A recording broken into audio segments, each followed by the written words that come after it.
sur des images signées Amoun Chamsoudine. En National 3 féminine, les cheminotes terminent leur championnat sur une victoire. Les Mancelles se sont imposées face à Granville, 34-24. Elles finissent 6e de leur poule, avec un bilan de 11 victoires et 11 défaites.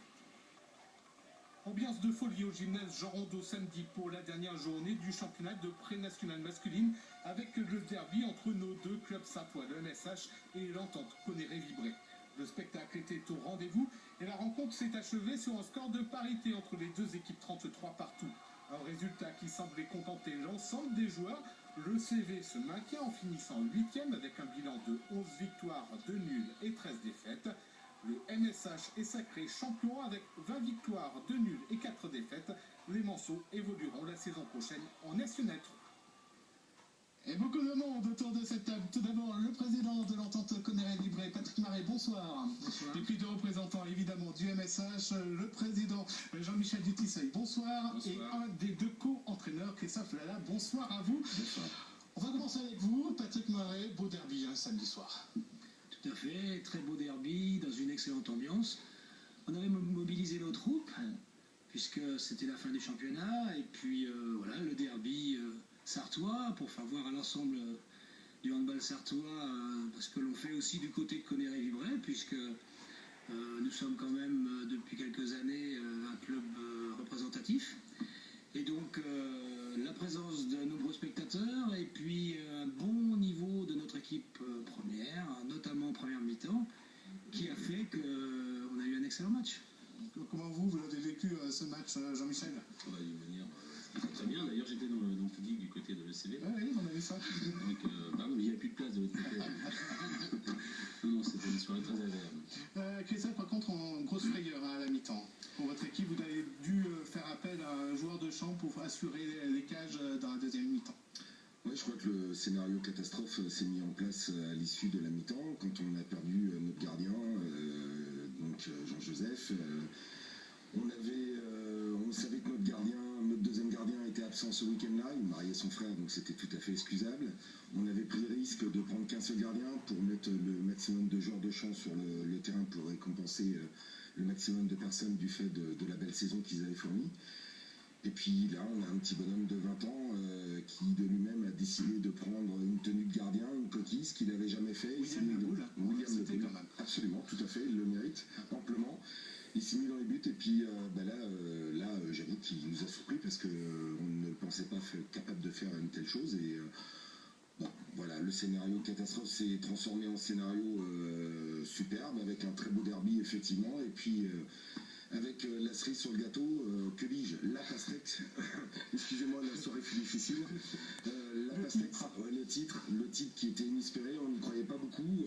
Honnêtement, on mettait les joueurs sous pression même s'ils étaient fatigués. Et puis on a réussi à l'obtenir du fait de la défaite de Rosé, mais chacun est responsable de ses actes. Nous, le match nul nous a suffi. Voilà, l'histoire est belle. Patrick, quel bilan vous tirez de cette saison finalement, vous maintenez? Alors on se maintient, c'est notre deuxième année en pré-national, après notre retour il y a 2 ans donc. Un bilan honorable, même si on aurait souhaité être dans les 5-6 premiers. Nous avions les moyens d'être dans les 5-6 premiers, étant donné qu'on a battu ou on a inquiété tous ceux qui sont devant nous. On a même donc match nul contre Le Mans, battu Rosé notamment, battu Aubigny. Donc on est dans nos objectifs de progression et bien entendu, ce que je tiens à dire également, c'est qu'on travaille avec 100% des joueurs formés au club, que ce soit à Conneré ou à Vibré. Donc c'est le résultat de notre formation, notre implication et le résultat aussi du travail de nos bénévoles. Et puis un petit cocorico vous concernant quand même, parce que si on regarde les statistiques, c'est dans votre équipe qu'on retrouve le meilleur buteur du championnat de pré-national masculine. Il s'agit de Vincent Froger, 224 buts au compteur cette saison. On va l'écouter justement. Vincent Froger qu'on va retrouver dans un instant. Vous pouvez... Ah ben c'est bon, on me dit que c'est bon, alors on l'écoute. On joue beaucoup pour moi et si je mets beaucoup de buts, j'en loupe beaucoup aussi. Donc, pour ce soir, un petit arrière-but de défaite quand même parce qu'on avait le match en main et à la fin, ça s'est pas très bien passé. Mais on est quand même content de notre saison avec un nul chez le premier, c'est pas si mal. Bon, quand on a comme ça dans une équipe adverse, en moins ami dans le même département, 200 buteurs avec 224 buts dans la saison, on cherche à l'enrôler pour la saison prochaine en National Christophe, Jean-Michel? La question est ouverte. Si Patrick nous le cède, vous serez vraiment. Alors, Patrick, allez-vous céder? Tout d'abord, je ne suis pas propriétaire du joueur. Nous sommes dans un monde amateur. Il y a une période de mutation officielle qui est du mois de juin au 15 juillet. Après, aujourd'hui, dans notre équipe, nous avons que seulement 4 joueurs qui ont une situation professionnelle dans le secteur. Tous les autres, ce sont des étudiants, y compris Vincent Froger. Donc, il n'a pas fini son cursus d'études, donc on ne sait pas même s'il sera en Sarthe l'année prochaine. Alors, c'est quand même un joueur, un physique d'un joueur intéressant. J'imagine pour l'avenir, vous allez recruter, on y pense déjà, forcément. Oui, effectivement. Je pense que là, moi je laisse le côté technique s'occuper de cette affaire-là, mais il n'empêche que on ne veut pas non plus que ce soit une équipe de mercenaires. Depuis 2009 qu'on a repris le flambeau, c'est surtout sortir des joueurs du cru. Donc on a le PGD que Philippe Sopar a créé avec les moins de 17, les moins de 15 d'ailleurs au passage, et les moins de 19. Donc les moins de 19 qui sont quand même champions régionaux aussi. D'accord. Donc l'équipe première, l'équipe Fagnon, est essentiellement composée des joueurs issus du cru, du bassin Monceau. Donc stop aux mercenaires pour l'instant. Ouais, mais en même temps, Christophe, vous attendez à avoir 2-3 renforts pour assurer une belle saison de National 3, pas faire yo-yo. L'objectif, il est clair. Dans un premier temps, c'est de pérenniser notre situation, c'est-à-dire de rester en National 3 l'année prochaine. C'est important. On a une équipe... la priorité, d'abord, c'est de garder l'intégralité de nos joueurs actuels, puisqu'ils ont répondu présent. Ils répondent présent depuis 4 ans.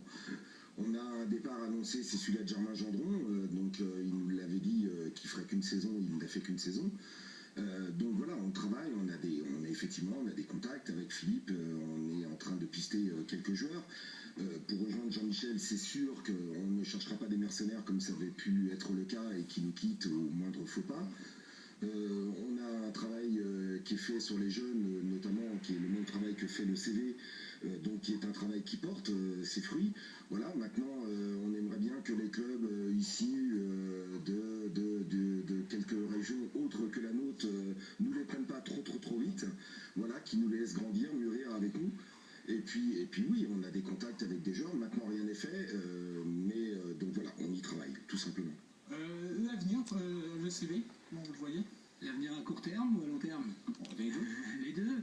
Donc l'avenir, c'est de constituer un groupe, notamment de cette équipe masculine, parce que je rappelle quand même que nous menons deux projets en parallèle, c'est-à-dire les masculins et les féminines. Donc l'avenir, c'est de maintenir ce groupe, de l'étoffer avec nos jeunes. Cette année, nous avions 3 jeunes qui évoluaient en moins de 19 l'année dernière.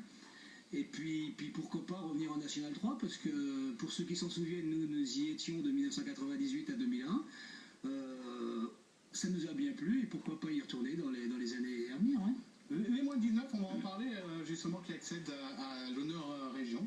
Oui. Belle prestation, hein. Une super prestation, donc voilà, et c'est un groupe qui était issu essentiellement des moins de 17 l'année dernière.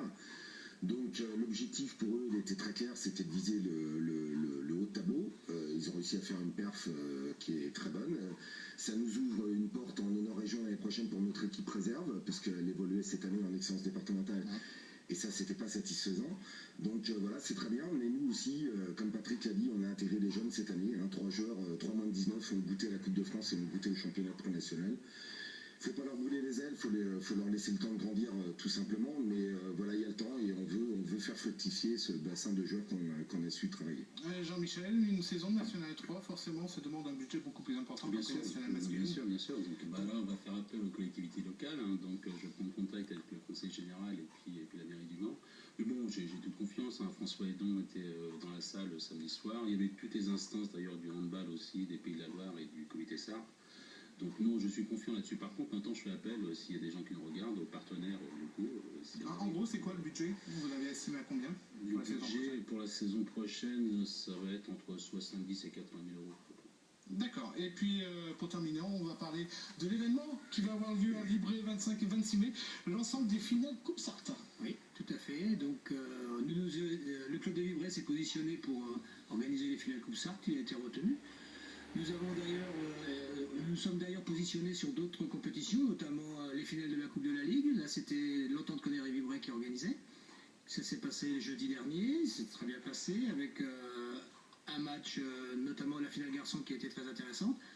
Les finales Coupe Sarthe organisées par le CJ Vibray, donc le 25 et 26 mai, donc c'est une quinzaine de matchs tout le week-end où on sera l'entente Conneré-Vibray, le CJ Vibray, le VC Conneré encore une nouvelle fois bien représentés. Et puis le 9 juin, à Conneré, nous organiserons les finalités régionales moins de 14 féminines. Très bien, merci beaucoup messieurs d'être venus sur ce plateau. On va terminer cette première partie de prolongation avec de l'équitation. Mathieu Lavaux a